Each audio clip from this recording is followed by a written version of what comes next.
தற்போதைய அண்மை செய்தி. கோவை மாவட்டம் விகேகே பேனன் சாலையில் சென்று கொண்டிருந்த கார் மோதியதில் உயர் மின்னழுத்தத்தின் மின்கம்பம் சாய்ந்து விபத்து நேர்ந்திருக்கிறது. அண்மை செய்தியாக நாம் பார்த்து கொண்டிருக்கிறோம்.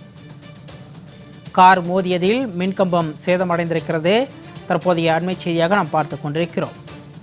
அதிவேகமாக சென்ற கார் மின்கம்பம் மீது மோதியதில் ஏற்கனவே சேதமாகி காணப்பட்ட மின்கம்பம் அடியோடு சாய்ந்திருக்கிறது.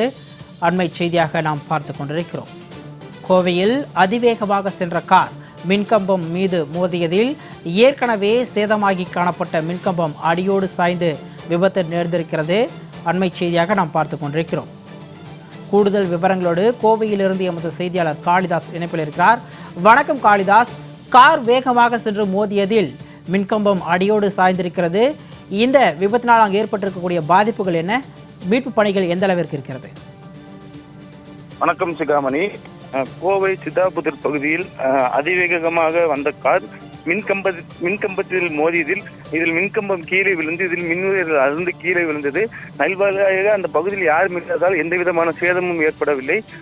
கோவை மாவட்டம் சித்தாபுத்தூர் பகுதியில் அதிவேகமாக ஒரு கார் வந்து கொண்டிருந்த போது அந்த கார் அங்கிருந்த மின்கம்பத்தில் மோதியது. அந்த மின்கம்பத்தில் மோதிய போது அந்த மின்கம்பம் ஏற்கனவே சேதமடைந்த நிலையில் கார் மோதியதில் மின்கம்பம் அப்படியே கீழே சாய்ந்து விழுந்தது. இதில் மின்னுயிர்கள் அனைத்தும் அருந்து விழுந்து கீழே தொங்கியது. நல்வாயிலாக அந்த பகுதியில் யாரும் இல்லாததால் யாருக்கு எந்த விதமான பாதிப்பு ஏற்படவில்லை. இது குறித்து மின்வாரிய ஊழியருக்கு தகவல் தெரிவிக்கப்பட்ட நிலையில் உடனடியாக சம்பவ இடத்துக்கு விரைந்து மின்கம்பத்தை அகற்றும் பணியில் ஈடுபட்டனர்.